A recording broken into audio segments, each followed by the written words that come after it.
अस्सलाम वालेकुम जी, welcome back. अच्छा जी, जैसे मैंने आपको कहा था कि एक नई चीज़ है जो कि वो पूछ सकता है, जो कि है कैश फ्लो एनपीओ के तहत। यानी वो कहे कि भाई आपने स्टेटमेंट ऑफ कैश फ्लो तो बनाना है, बट वो किसी नॉर्मल कंपनी का कैश फ्लो नहीं है। वो जो कैश फ्लो बनाया जाएगा वो बनाया जाएगा किसी एनजीओ या नॉट फॉर प्रॉफिट ऑर्गेनाइजेशन का। कोई इसमें ज़्यादा फर्क नहीं है, आपको सिर्फ लॉजिकली साउंड रहना है और ये भी आराम से आपसे टैकल हो जाएगा। मैं यहाँ पे असल में दो तीन चीज़ें बताता हूँ जो कि क्लैरिटी के लिए आपके लिए लाजमी है। सही जी। हमने देखा था कि स्टेटमेंट ऑफ कैश फ्लो में तीन तरीके की एक्टिविटीज़ थी। पहली थी आपकी ऑपरेटिंग एक्टिविटीज़, ऐसा ही है। ऑपरेटिंग एक्टिविटीज़ का मतलब ये होता है ऑपरेशंस से कमाया हुआ या आया हुआ पैसा। क्योंकि कमाई नहीं, यहाँ पे तो कैश आता है ना, तो आपके ऑपरेशन से आया हुआ पैसा। अच्छा, नॉर्मल कंपनीज में ऑपरेशंस क्या होते हैं भाई? सेल्स से इनफ्लो आता है और सीओजीएस क्या होता है आपका? आउटफ्लो। पर ये तो इनकम और एक्सपेंस में, यानी रेवेन्यू और एक्सपेंस आया हुआ होता है ना। आप उसको किस में कन्वर्ट करते हैं? कैश में कन्वर्ट करते हैं। कैसे कन्वर्ट करते हैं आप? आपको याद होगा आपने रिसीवेबल्स पेबल्स को यूज़ किया था। आपने कहा था कि भाई रिसीवेबल इंक्रीज होंगे तो मैं माइनस करूंगा, रिसीवेबल डिक्रीज होंगे तो मैं ऐड करूंगा। रिसीवेबल इंक्रीज के माइनस का मतलब ये कि सेल हो गई, ज़्यादा पैसे आए कम, आपने उसको माइनस किया था। तो सर ये तो जो बात थी हमारी, ये तो किसके रिलेटेड भाई? ये तो उसके रिलेटेड ही जो कि जो नॉर्मल कंपनी है। पर अपार्ट फ्रॉम नॉर्मल कंपनी में बात करूं तो यहीं पे उसका कंपैरिजन बनाता हूं आपके सामने। अगर मैं आप एनपीओ की बात करूं, एनपीओ की ऑपरेटिंग एक्टिविटीज, तो वो ये कहता है कि भाई अगर आप एनपीओ का कैश फ्लो बनाएंगे तो इसकी भी तो ऑपरेटिंग एक्टिविटीज होंगी। इसकी ऑपरेटिंग एक्टिविटीज में कहाँ कहाँ से पैसा आ सकता है? तो भाई आपको याद होना चाहिए कि यहाँ से जो पैसा आ सकता है वो होता है आपका जनरल डोनेशन।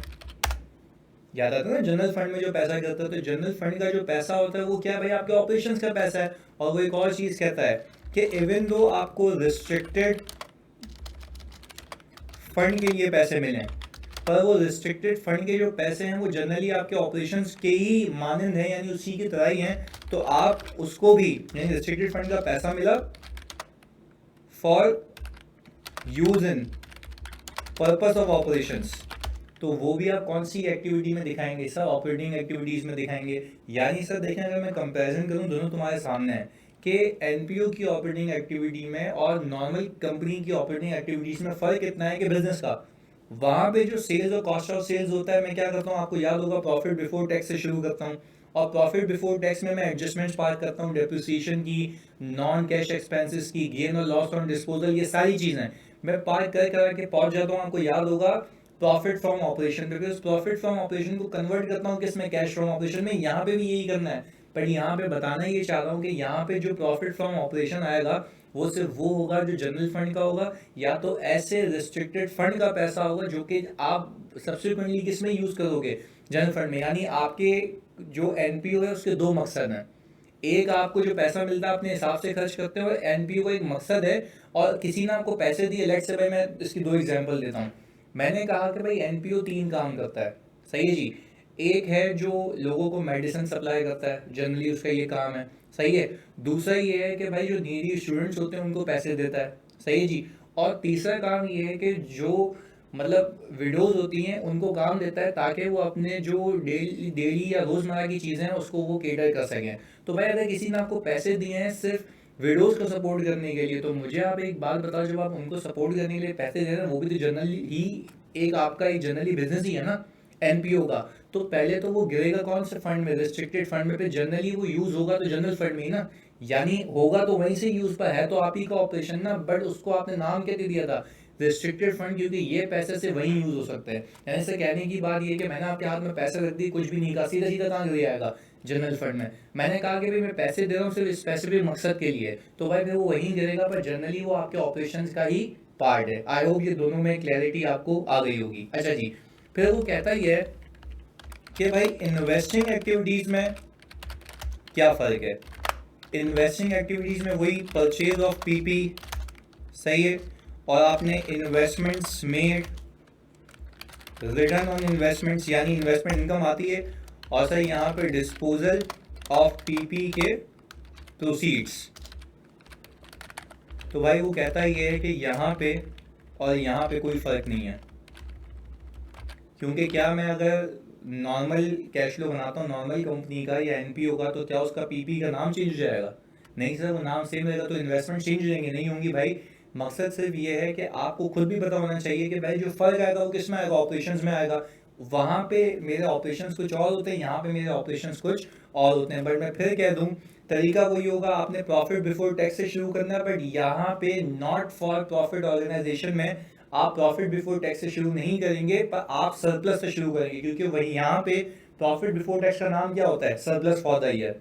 बात क्लियर है जी? और फिर उसी सरप्लस में आप नॉन कैश एक्सपेंसेस वगैरह की एडजस्टमेंट करेंगे, तो आप पहुंच जाएंगे कहाँ पे?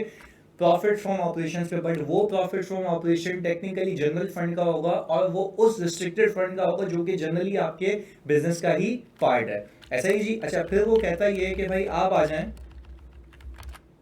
इन्वेस्टिंग के बाद फाइनेंसिंग एक्टिविटीज़ में। ऐसा ही जी। अच्छा, अगर मैं ये कहूँ कि वैसे यहाँ पे proceeds from issuance of shares आता है, ऐसा ही है,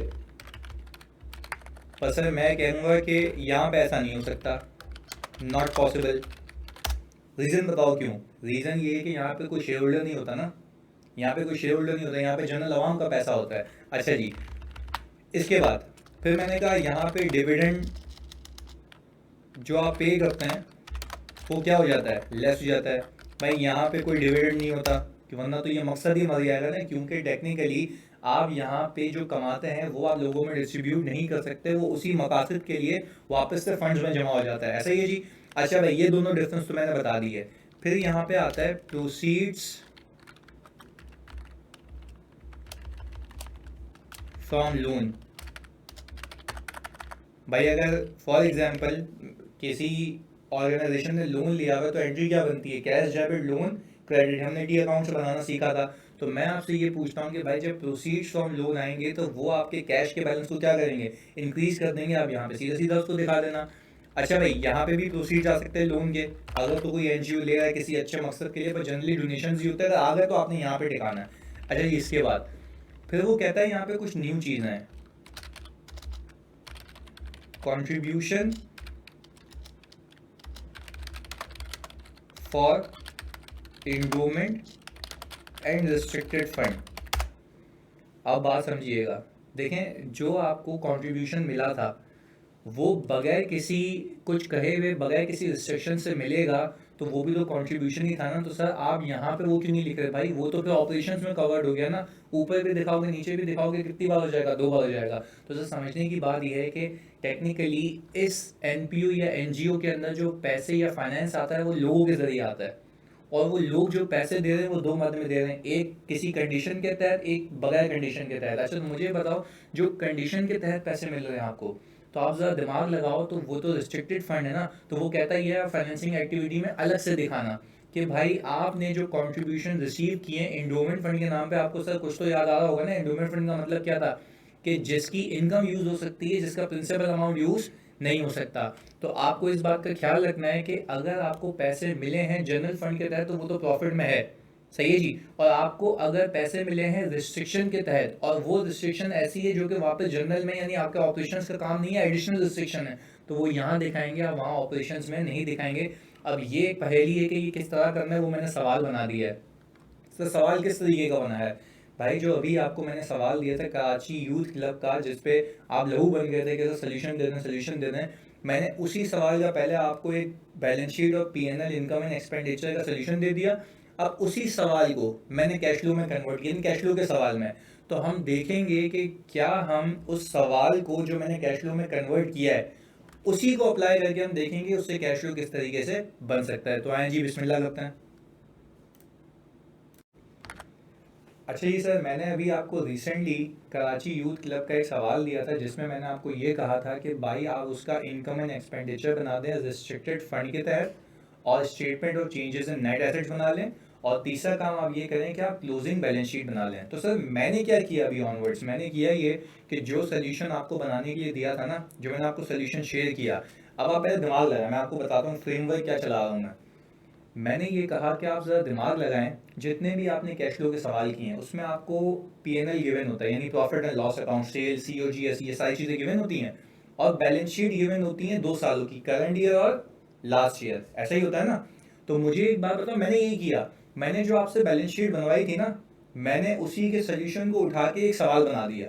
मैंने किया ये कि भाई अब जो इनकम एंड एक्सपेंडिचर आप लोगों ने बनाया था वो आपका सवाल बन गया, जो बैलेंस शीट आप लोगों ने क्लोजिंग बनाई थी वो सवाल बन गई, ओपनिंग आपको सवाल में गिवन थी, तो मैंने प्रॉपरली इसको एक सवाल में कन्वर्ट कर दिया है, ये समझाने के लिए कि अगर उसी सवाल का कैश फ्लो बनाऊं तो किस तरीके से बनेगा, ताकि अंडरस्टैंडिंग और अच्छे से हो जाए। और जो नशे ये सुन रहा है सवाल, ये बातें मेरी, और जिसने ये कराची यूथ क्लिक का सवाल नहीं किया था उसको टेंशन शुरू हो जाएगी, भाई ये कौन सा सवाल था, पहले वो नशे ही वो सवाल करेगा, फिर उसके बाद आएगा कि कैश फ्लो समझना है उसको इस वाला। तो खैर टाइमली आप कर लीजिएगा, क्योंकि ये बहुत लाजमी है, क्योंकि पाकिस्तान में मैंने जहाँ तक देखा किसी ने भी नहीं कराया ये, क्योंकि इसमें गट्स चाहिए सवाल बनाने के, तो जो बन चुका है अभी। अब एक चीज़ सुनिएगा, कहना ये चाहता हूँ कि भाई देखें, इस सवाल के अंदर ये कहता है कि भाई Karachi youth club is a non profit organization which was formed many years ago, ये वही लाइन मैंने उठा ली जो थी। अब देखिएगा क्या ये रहा है कि भाई statement of financial position and income and expenditure account for the year ended 31 December 2020 R S follows. जिसने सोल्यूशन किया हुआ होगा वो अपने तौर पे इसको मैच करेगा, बोलेगा हाँ यार दादा ये तो सेम फिगर्स आ रही हैं, और मेरा क्यूमुलेटिव सरप्लस कितना आ रहा है 588.75। क्या मैं कह सकता हूँ ये एनपीओ की कुल मिला के इनकम है, पर ये एनपीओ की कुल मिला के जो इनकम है ना जानी, वो दो चीज़ों का सम है, पहला रेस्ट्रिक्टेड फंड्स की इनकम, दूसरा नॉन रेस्ट्रिक्टेड फंड्स की इनकम यानी general income. I hope this is clear. Sir इसमें टैक्स कहाँ गया भाई, नॉट फॉर प्रॉफिट ऑर्गेनाइजेशन को फायदा यही है कि उसके ऊपर टैक्स लागू नहीं होता, अगर होता भी, चलो मैं कह रहा हूँ अज्यूम कर लो होता, तो तुम्हें उसकी ट्रीटमेंट आती है कि भाई आप टैक्स एक्सपेंस के अकाउंट में, पेबल के अकाउंट में एक्सपेंस डाल के पेमेंट आराम से निकाल सकते हैं। मेरे ख्याल से यहाँ तक तो आपको कोई कंफ्यूजन नहीं होनी चाहिए। मैं फिर रिपीट कर रहा हूँ, मैंने उसी सवाल के सोल्यूशन से एक सवाल बना दिया है, और आपको एक चीज़ याद होनी चाहिए कि कैश फ्लो बन ही नहीं सकता जब तक आपका पीएनएल और बैलेंस शीट रेडी ना हो। तो जब पीएनएल और बैलेंस शीट रेडी हो चुकी है तो मैं उसी को यूज़ करके क्या बनाऊंगा, कैश फ्लो बनाऊंगा। और आप याद करें, आपको इसी सवाल में जो मैंने दिया था इससे पहले, ये कराची यूथ क्लब का असल सवाल, उसके अंदर आपको रिसीट एंड पेमेंट अकाउंट भी गिवन था, जिसमें कैश का आना और कैश का जाना सब था, ऐसा ही है ना, हल्का फुल्का याद आ रहा होगा। तो अब हम कैश फ्लो के इनडायरेक्ट मेथड को यूज करके ये काम कर लेते हैं, सही है जी। मैंने सबसे पहले काम क्या किया, मैंने कहा कि भाई 588.75 मेरा सरप्लस फॉर द ईयर है। सर आप प्रॉफिट बिफोर टैक्स क्यों नहीं कहते भाई, इनकम एंड एक्सपेंडिचर अकाउंट है, एनजीओ है, तो यहाँ पे जो जार्गन यूज होगा वो क्या यूज होगा, सरप्लस फॉर द ईयर, या तो excess of income over expenditure. Sir यानी ये दो चीज़ें हैं जो आप लिख सकते हैं। सर मैं अपने यहाँ पे सवाल में गया, मैंने कहा सर देखें 588.75 ये आ गया, मैं इसको ग्रीन से हाईलाइट कर देता हूँ, ये पहली चीज़ अभी मैंने डिस्कस किया आपके साथ, इसमें कोई मसला नहीं होना चाहिए। फिर आपको याद आएगा, बहुत सुकून से समझिएगा जानी, फिर आपको याद आएगा कि आपको डेप्रिसिएशन एक्सपेंस क्या करना होता है, ऐड बैक करना होता है, क्योंकि वो क्या होता है जी, नॉन कैश होता है, ऐसा ही है। अब आपको सवाल में वो नीचे इन्फॉर्मेशन दे देता है, आपको सवाल में नीचे क्या दे देता है भाई, इन्फॉर्मेशन दे देता है कि भाई हमारे पास इस साल इतने एसेट आए, इतने एसेट गए, तो डेप्रिसिएशन एक्सपेंस या तो वो कैलकुलेट करवाएगा या तो वो बैलेंसिंग फिगर निकलवाएगा। मैं इस सवाल में जाके देखता हूँ तो ये इन्फॉर्मेशन गिवन है, वो क्या ये रहा है कि भाई on April 1 2020 the company acquired a new set of furniture for their office at a price of ₹60,000। Some equipment of the library was also disposed of on June 30 2020 at a price of ₹55,000, the cost of which was 40,000। बोल रहा भाई एक PP खरीदा, एक PP बेचा है, पर यही सवाल आप देखेंगे नॉर्मल वाले में जो मैंने आपको दिया था, वो आपको रिसीट एंड पेमेंट अकाउंट में दिखा था, वो ऐसा ही है। इसके बाद the company has a policy to charge depreciation on a straight line method for a period of 20 years। अब देखें दो चीज़ें, मैं इस सवाल में क्यों ख्वारी करूं बिला वजह डेप्रिसिएशन निकालने की, क्योंकि मैं अगर इनकम एंड एक्सपेंडिचर अकाउंट में जाके देखूं तो क्या मुझे ये डेप्रिसिएशन अलग से दिखता है 12.75 का, और आप अगर अकाउंट बना के कैलकुलेट करेंगे तब भी ये आएगा, क्योंकि सवाल में तुमने ही निकाला था ये, ऐसा ही जी। तो क्या मैं कह सकता हूं कि मैं ये नॉन कैश एक्सपेंस को 12.75 यहाँ पे क्या कर दूं, ऐड बैक कर दूं, ऐसा ही है। टेक्निकली मैं वर्क बैक कर रहा हूँ, मैं जितने भी ऐसे आइटम्स है जिसका कैश का कोई इंपैक्ट नहीं है, मैं उसको क्या कर रहा हूँ, ऐड बैक कर रहा हूँ, नॉर्मल कैश फ्लोज की तरह ही है जैसे हमने किया हुआ। चलिए जी आगे। फिर आपको याद होगा कि जब हमारा गेन ऑन डिस्पोजल होता है तो हम ऊपर से माइनस कर देते हैं ताकि नीचे पूरे पैसे दिखा सकें, क्योंकि पीएनएल में गेन होता है, प्रॉफिट में गेन होता है, यहाँ पे मैं सरप्लस में गेन कहूँगा, और नीचे कैश प्रोसीड्स होती हैं। पर वो कैश प्रोसीड्स कौन सी एक्टिविटी में आएंगी, ऑपरेटिंग, फाइनेंसिंग या इन्वेस्टिंग? सर इन्वेस्टिंग में आएंगी। तो इन्वेस्टिंग में पूरा कैश दिखाने के लिए आप यहाँ से सिंपल इस गेन ऑन डिस्पोजल को क्या करिएगा, लेस कर लीजिएगा। तो मैं गेन ऑन डिस्पोजल निकाल भी सकता हूँ सेलिंग प्राइस और कैरिंग अमाउंट को कंपेयर करके। सही है जी सर, वो करके देख लेते हैं, हम डायरेक्टली नहीं उठाते। ऐसा ही जी, मैंने कहा कि भाई इस सवाल के अंदर वो क्या ये रहा है कि आपने 55,000 का पीपी बेचा है। सही है जी, जो आपने खरीदा था 40,000 रुपये का ऑन जनवरी 1 2018, तो अभी चल रहा है 2020, आपने बेचा कभी 30 जून 2020 को, स्ट्रेट लाइन मेथड है। तो क्या मैं कह सकता हूँ कि 2018 2019 2.5 साल हो चुके हैं इसको। तो सर अगर ये रुपीज़ इन थाउजेंड में चल रहा है सब, yes sir definitely rupees in thousand में चल रहा है, तो मैं सिंपल एक काम ये करूँ कि मैंने कॉस्ट कितनी थी, बल्कि कैरिंग अमाउंट डायरेक्ट निकाल लेते हैं। सर मैंने कहा 40 डिवाइडेड बाय 20 इंटू 17.5। सर ये आ गई इसकी carrying amount at the date of disposal. हमने कहा सेलिंग प्राइस आपकी कितनी थी भाई, उसने बोला 55। चेक कर लेते हैं भाई, सेलिंग प्राइस बिल्कुल 55 है। तो सर हमने ये कहा कि भाई जब मैं इसमें से ये माइनस करूँगा तो ये 20 का क्या आ गया, गेन ऑन डिस्पोजल।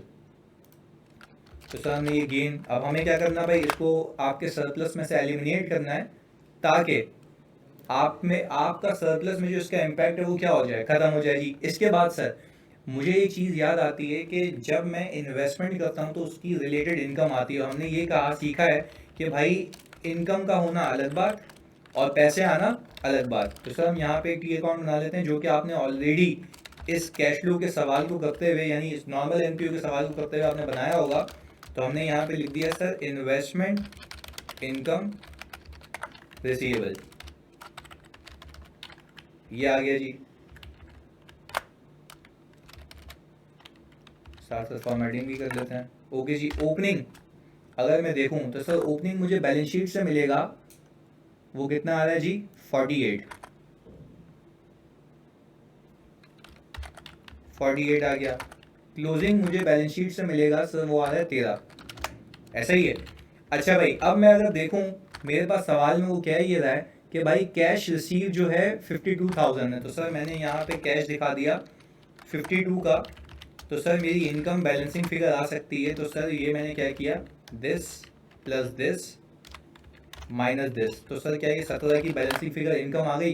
तो मैं क्या ये कह सकता हूँ मेरे कैश में 52 शामिल है, मेरी इनकम में 17 शामिल है। मैं ऊपर इनकम को हटा दूँ ताकि नीचे इन्वेस्टिंग एक्टिविटी में पूरा कैश दिखा सकूँ। ऐसा ही है जी। तो हम सर यहाँ पे गए, हमने कहा भाई ये 17 को हटा दो यहाँ से। ऐसा ही है। अब बहुत सुकून से टेक्निकल बात करने जा रहा हूँ, तो खुदा के वास्ते इसको तमीज़ से समझना। मैं यहाँ पे सवाल में आ गया, ज़रा समझिएगा मेरी बात को सुकून से। क्या मैं कह सकता हूँ इस वाली सवाल के अंदर अगर आप देखें कि इस सवाल के अंदर बहुत सुकून से, हाँ, इसका काम क्या क्या है, इस एनजीओ का काम क्या क्या है, टीचिंग सर्विसेज देना और लाइब्रेरी बनाना। क्या मैं कह सकता हूँ लाइब्रेरी का अलग से अगर फंड बन भी जाए तो वो भी ऑपरेशंस का ही पार्ट है। मैं बोल रहा हूँ रिस्ट्रिक्टेड तो है, यानी पैसा सिर्फ वहाँ लगेगा पर है तो ऑपरेशंस का पार्टनर, ताकि उसका पैसा अलग दिखे, दैट्स इट। तो मुझे एक बात बताओ, क्या मैं कह सकता हूँ मेरे ऑपरेशंस की यहाँ पे टेक्निकली 2 इनकम्स हैं। ऑपरेशंस की कितनी इनकम्स हैं, 2 इनकम्स हैं। एक ऑपरेशन की इनकम ये है जो जनरल फंड की है, और दूसरे ऑपरेशन की इनकम है जो लाइब्रेरी फंड की है। पर यहाँ पे मैं इनकम से गुरेज नहीं है, मुझे यहाँ पे जो मेरा मकसद है समझने का वो है मेरा कैश फ्लो। तो अगर आप यहाँ पे cash flow from operating activities निकाल रहे हैं, जिसको मैं अभी हाईलाइट करने लगा हूँ, तो मुझे आप ज़रा तसल्ली से तामुल से ये सोच के बताएं, क्या ऑपरेशंस के कैश फ्लो में, ऑपरेशंस के कैश में आपका क्या एंडोमेंट फंड का कैश आना चाहिए?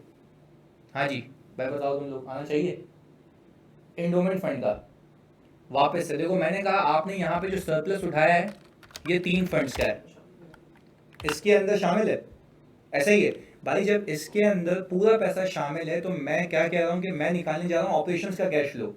तो क्या मैं ये कह सकता हूँ, क्या मैं आपको ये बता सकता हूँ कि भाई क्या आपको ये बात समझ आ रही है कि यहाँ पे एंडोमेंट फंड का पैसा होना चाहिए, नहीं होना चाहिए?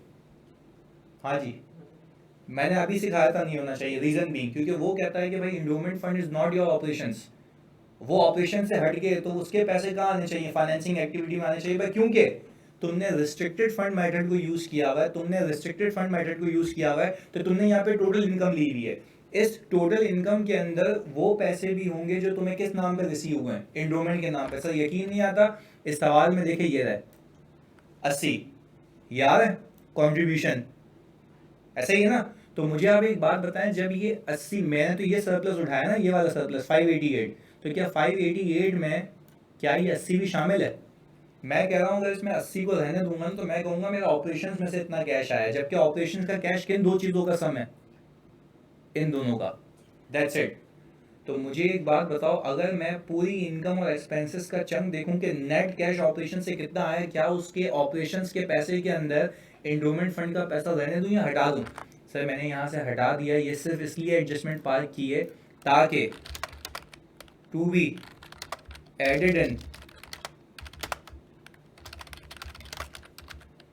Financing activities. ऐसा ही जी, मुझे करना है क्या कि भाई मुझे इसको कौन सी एक्टिविटी में दिखाना है, फाइनेंसिंग एक्टिविटी करना। क्योंकि देखो मैं क्या किया, मैं कैश फ्लो बना रहा हूँ अपने एनपीओ के लिए, यानी जो मुझे फंडिंग करता है उनको बता रहा हूँ कि भाई ऑपरेशंस में से इतना पैसा आया। तो भाई क्या ये एंडोमेंट फंड का पैसा ऑपरेशंस का पैसा? नहीं भाई, इसका ऐसा कोई ऑपरेशन नहीं है, ये तो अलग से पैसे दिए गए किसी और मकसद के लिए जो कि ऑपरेशंस का पार्ट नहीं है। अच्छा जी, फिर हमने ये देखा कि भाई हम वर्किंग कैपिटल चेंजेस पार्क करते हैं ताकि ताकि ताकि हो ये जाए कि भाई मेरा जो प्रॉफिट है वो किस में कन्वर्ट हो जाए, मेरा जो प्रॉफिट है वो किस में कन्वर्ट हो जाए? सर कैश फ्रॉम ऑपरेशन में कन्वर्ट हो जाए। पर अभी क्या आ रहा है सर, अभी आ रहा है प्रॉफिट फ्रॉम ऑपरेशन, इसको किस में कन्वर्ट करूंगा?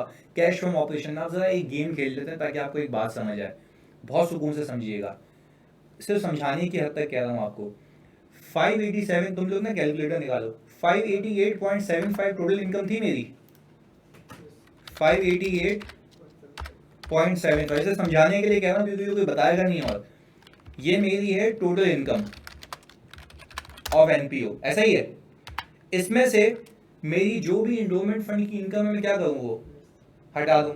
तो मैंने कहा था सिंपल एक काम करते हैं ना, वो 80 और 17 है, ऐसा ही है। मैंने क्या कहा, मैंने कहा भाई इन दोनों को हटा दूं तो क्या मेरे पास ये बनता है 491.75, ऐसा ही है। मैं कह रहा हूं कि भाई ये 491.75, प्लीज सुनिएगा, 491.75 की ऐसी इनकम है जो किससे रिलेट करती है, सिर्फ ऑपरेशन से। तो आपके सामने तभी तो मैंने इस पूरे में से ये 97, अच्छा 97 किन दो चीज़ों का सम है, ये कॉन्ट्रीब्यूशन और एक इन्वेस्टमेंट इनकम, ये कॉन्ट्रीब्यूशन और एक इन्वेस्टमेंट इनकम। अच्छा फिर मैं एक बात पूछता हूँ, क्या इस पैसे के अंदर गेन और डिस्पोजल भी शामिल है? हाँ जी, गेन और डिस्पोजल भी शामिल है। यस सर शामिल है, क्योंकि 588 में तो सब था ना, मैंने वो भी क्या किया, हटा दिया। मैंने कहा क्या डेप्रिसिएशन एक्सपेंस शामिल है? यस सर, मैंने क्या किया, उसको ऐड बैक कर दिया। ऐसा ही है, जब मैं इसको यहाँ पे सम करूंगा तो कितना आ गया, 484.50। सर हमने कहा हम अगर इसको भी ऐसे सम करके देखें आपकी तसल्ली के लिए, तो देखिए ये कितना आ रहा है 484.50। यानी मैंने सिंपल एक काम ये किया है, मैंने पूरी कंपनी का प्रॉफिट है, जैसे हमारा मैकेनिज्म है उसमें नॉन कैश एडबैक कर दिया, गेन ऑन डिस्पोजल हटा दिया जो कि इन्वेस्टिंग से पर्टेन करता है, और जो किसी अदर फंड से पर्टेन करता है जो कि फाइनेंसिंग का पैसा है वो भी क्या किया मैंने यहाँ से हटा दिया। Whether it can be investment income, whether it can be contribution for endowment fund, सब हटा दिया। तो क्या मैं कह सकता हूँ ये 484.5 कुल मिला के जो इनकम है वो कौन सी बची है, ऑपरेशंस की। और ऑपरेशंस में दो चीज़ें आ रही हैं, जनरल फंड की इनकम और आपके लाइब्रेरी फंड की इनकम। ऐसे ही जी हमने उसको यहाँ से डिलीट कर दी, ऐसे आपके समझाने के लिए था, ये मैं हटा दिया यहाँ पे। हाँ भाई यहाँ तक कोई मसला क्लियर है? अच्छा जी, अब मैं यहाँ पे प्रॉफिट की बात कर रहा हूँ, कैश की बात कर रहा हूँ। सर कैश की बात कर रहा हूँ, तो जब मैं कैश की बात कर रहा हूँ बच्चों, तो आपने इस प्रॉफिट को जो यहाँ पे आपने एडजस्टमेंट करके निकाला है वो सिर्फ ऑपरेशंस का है, आपने इसको किस में कन्वर्ट करना है, कैश फ्रॉम ऑपरेशन में। तो कैश फ्रॉम ऑपरेशन में कन्वर्ट करने के लिए आप क्या यूज करेंगे, वर्किंग कैपिटल चेंजेस। आए सर देखते हैं, देखिएगा इधर एक एक करके। मैंने कहा सर मैं बैलेंस शीट में आया, मैंने कहा सबसे पहले आप ये देख के बताएं कि क्या आपका प्रीपेड रेंट डिक्रीज हो रहा है। प्रीपेड रेंट डिक्रीज होने का मतलब यह है, बहुत सुकून से समझिएगा, कि आपका करंट एसेट डिक्रीज हो रहा है, और करंट एसेट के डिक्रीज होने का मतलब यह है कि आपने इस साल पेमेंट्स कम की हैं, एक्सपेंस हुआ है ज़्यादा। तो जैसे ही मेरा ये डिक्रीज हो रहा है तो मैं क्या करूँगा, इसको ऐड बैक कर दूंगा। तो आप ज़रा देखें यहाँ पे मैंने प्रीपेड जो रेंट है वो 33 से क्या किया है, ऐड बैक कर लिया। मैं इसको ग्रीन से हाईलाइट कर लेता हूँ, ऐसा ही जी। इसके बाद सर कैंटीन का इन्वेंट्री, मुझे आप एक बात बताएं, जो कैंटीन की इन्वेंट्री है क्या वो ओपनिंग के मुकाबले में क्लोजिंग डिक्रीज हो रही है? Yes sir. अच्छा वो क्लोजिंग कितने से डिक्रीज हो रही है? सर मेरी जो कैंटीन की इन्वेंट्री वो डिक्रीज हो रही है 35 से, और हमने ये सीखा हुआ है कि इन्वेंट्री जब भी डिक्रीज होती है तो उसका मकसद ये होता है कि पिछले साल की इन्वेंट्री इस बार यूज़ हुई है जिसका कैश का कोई आउटफ्लो नहीं है, इसलिए हमने उसको क्या किया, एड बैक करवा दिया। सही है जी सर। ये कैंटीन की इन्वेंट्री पे भी हमने हाईलाइट लगा दिया। Subscription receivable, subscription receivable increase हो रहा है, ये इंडिकेट कर रहा है कि भाई आपने लोगों की इनकम तो बुक कर ली है पर उनसे पैसा नहीं आया, तो मैं क्या करूँगा, इसको लेस कर दूंगा। तो सर आपके पास सब्सक्रिप्शन रिसीवेबल ये लेस होता हुआ दिख रहा है आपको। इसके बाद सर मैं लाइबिलिटी साइड पे आ जाऊँ, करंट लाइबिलिटीज़ में, तो सब्सक्रिप्शन इन एडवांस आपके पास कम होते हुए दिख रही है। सब्सक्रिप्शन इन एडवांस का कम होने का मतलब ये है कि पिछले साल की चीज़ इस साल इनकम में कन्वर्ट हुई है जिसका कैश इस बार नहीं है, तो मैं क्या करूँगा, इसको लेस करवा दूंगा। तो आपके सामने देंगे सब्सक्रिप्शन इन एडवांस का डिक्रीज मैंने लेस करवा दिया। अच्छा जी भाई, अब इसके बाद आपके पास है कैंटीन के सप्लायर, कैंटीन के सप्लायर आपके डिक्रीज हो रहे हैं, इसका मतलब ये है कि पिछले साल की पेमेंट इस साल हो रही है जिसका इम्पैक्ट इस साल के COGS में नहीं है। आपने क्या किया जी, इसको भी माइनस कर दिया। Salary payable, salary payable increase हो रहा है मतलब आपने एक्सपेंस किया है ज़्यादा और पे किया है कम, तो आपने और माइनस कर देना है जो कि कैश में से माइनस नहीं हुआ। यानी देखें सैलरी पेबल का जो इंक्रीज है, मैं कह ये रहा हूँ कि भाई मैंने एक्सपेंस किया ज़्यादा पे किया कम, तो मैं क्या करूँगा, उसको एड बैक कर दूंगा। तो सर मेरा ये रहा अमाउंट एड बैक का। वर्किंग कैपिटल चेंजेस करने के बाद सर मेरे पास जो आ गया वो आ गया सर कैश फ्रॉम ऑपरेशन, वो कितना आ रहा है 528.50। सर ये वो कैश फ्रॉम ऑपरेशन है जो कि टेक्निकली मैंने जनरल लाइब्रेरी से लेके आया हूँ। ऐसा ही है जी। अच्छा जी आगे, अब इन्वेस्टिंग एक्टिविटी के अंदर आपके पास प्रोसीड्स फ्रॉम डिस्पोजल आ गए, cash paid to acquire PPE आ गया। सर ये कैसे आपके पास, देखें यहाँ पे सवाल में दिया हुआ है कि 60,000 रुपये आपने पे किए हैं। ऐसा ही है जी। इन्वेस्टमेंट इनकम आपने रिसीव कर लिया, आपके पास कुल मिला के पैसे आ गए इन्वेस्टिंग एक्टिविटी से 47 के। अब सर इसके बाद आपको याद होगा ऊपर से मैंने 80 माइनस कर दिया था। ऊपर से 80 माइनस इसलिए किया था क्योंकि वो जो पैसा था वो ऑपरेशंस का नहीं था, वो कहाँ का था सर, वो फाइनेंसिंग एक्टिविटी में आना चाहिए था क्योंकि वो इंडोमेंट फंड से था, क्योंकि वो स्पेसिफिकली कहता है AS NPO आपको कि आपको कोई रिस्ट्रिक्टेड फंड के मद में पैसे मिले जो कि ऑपरेशंस का पार्ट नहीं होंगे, तो वो आप कहाँ दिखाएंगे, फाइनेंसिंग एक्टिविटी में दिखा देंगे। और एक और चीज़, अगर आपको कोई ग्रांट मिलती है और कंडीशनल ग्रांट होती है तो वो भी कहाँ आएगी, फाइनेंसिंग एक्टिविटी में। तो सर आपने जैसे ही यहाँ पे इसको पार किया तो आपके पास कुल मिला के नेट कैश इनफ्लो आ गया 655.50 का। आपने इसके अंदर ऐड कर दिया ओपनिंग कैश बैलेंस। सर ये कहाँ से आ रहा है opening cash balance? Sir opening cash balance आपके पास आ रहा है यहाँ से, ये रहा 366। तो जैसे ही मैं इसको 366 को ऐड करता हूँ तो मेरे पास टोटल बन जाता है 1021.50। I hope this is clear. ये सिंपल चीज़ थी। जब मैंने आपको दोनों का डिफरेंस बता दिया तो आपने ख्याल किस चीज़ का रखना है, एक समरी बता रहा हूँ। आपने सबसे पहले कहाँ से शुरू करना है सर, सरप्लस से। सरप्लस के अंदर सारे फंड्स की इनकम होगी अगर तो रिस्ट्रिक्टेड फंड मेथड है। अगर तो कौन सा फंड मेथड है जी, रिस्ट्रिक्टेड फंड मेथड है, तीनों की होंगी। आपने क्या करना है, नॉन कैश को एडजस्ट करना है जैसे आप करते हैं। कोई इनकम वगैरह है, gain on loss on disposal, उसको आपने हटा देना क्योंकि वो यहाँ से पर्टेन नहीं करता। अगर कोई ऐसी इनकम बुक हुई हुई है जो कि कंट्रीब्यूशन के नाम पे बुक हुई हुई है जो कि किसी और फंड से रिलेट करती है, आपने उसको भी क्या करना है, हटा देना है। इसलिए नहीं हटाना कि उसके पैसे नहीं आए, उसके पैसे आए हैं बट यहाँ से हटा के सही जगह दिखाना है जो कि फाइनेंसिंग एक्टिविटी है। ऐसा ही जी, आपने जब प्लस माइनस किया you will arrive at profit from operations. Profit from operations को आप कन्वर्ट करेंगे कैश फ्रॉम ऑपरेशंस में वर्किंग कैपिटल को यूज़ करके, जो वही नॉर्मल प्रिंसिपल्स है हमारे। फिर आपको मिल गया सीधा सीधा sir net cash from operations. और जब नेट कैश फ्रॉम ऑपरेशन मिल गया आगे पूरी कहानी सेम है, उसमें कोई भी चेंज नहीं है। फर्क सिर्फ इतना है कि यहाँ पे फाइनेंसिंग में कोई डिविडेंड नहीं होता, कोई शेयर कैपिटल नहीं होता। सिर्फ जो पैसा आता है वो या तो रिस्ट्रिक्टेड फंड के नाम पे आता है या डोनेशन के नाम पे आता है, और वो या तो एंडोमेंट फंड के नाम पे आता है, वो अलग से दिखा देना, दैट्स इट।